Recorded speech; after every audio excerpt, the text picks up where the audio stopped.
Please welcome Ms. Noor Zia Khan. Please. After his address, we will start our shield and certificate distribution ceremony. Please.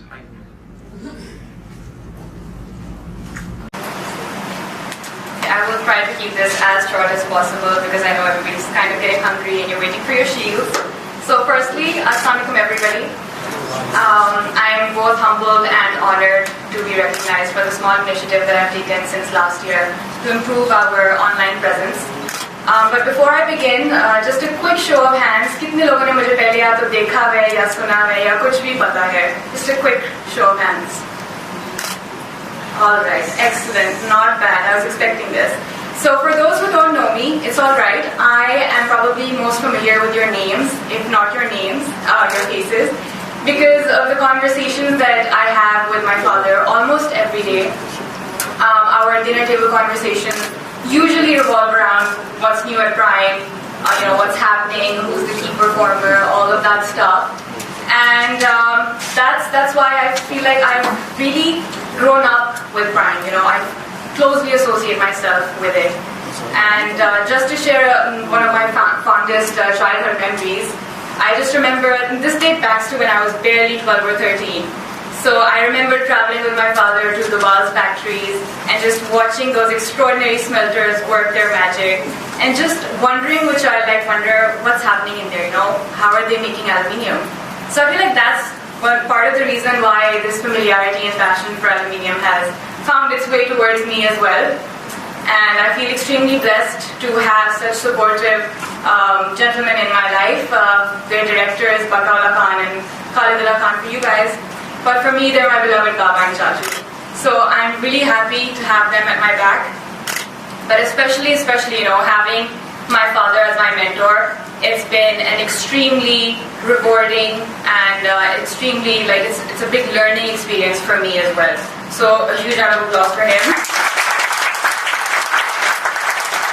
Except for the times when he gives that tough love to everybody. That can get hard at times. But I feel like his discipline is why we try to motivate ourselves to, go that extra mile, give that extra 2% in everything we do, because we want to make him proud, we want to make Prime proud. And I feel like that's why I also chose to start my journey at Prime in an area which I felt needed most attention. Even though my background is in accounting and finance, I started with the social media side because I feel like we were lacking there. And I'm very thrilled to share that we have the highest number of online followers on our Facebook, LinkedIn, and Instagram pages. We're just shy of 22,000 followers. And we also have an efficient up and running website. So I would love for you all to go check that out as well. And just a few parting words. I know that Prime is at the forefront of innovation and all things new, but I feel like there's one more aspect where we can lead by example, and that would be gender inclusivity and gender diversity. Now, when I was preparing this, I thought I'd be talking to a room full of just men, but I'm extremely happy to see these two wonderful ladies here as well. So that makes me happy, and I hope this is the beginning of something new. And having gender inclusivity is not only an indicator of progressiveness, but also there's studies that show that you can outperform your peers if you have a diverse team. So I look forward to working on that and learning from every one of you in this room and also sharing my insights. Before I leave, I will leave you with a quote of Ruth Bader Ginsburg, who just passed away. And I hope that it resonates with a lot of you, and I hope that you think about it. She says, and I quote, "Women belong in all places where decisions are being made." And I hope we can inculcate this in our lives. Thank you so much for your time, everybody.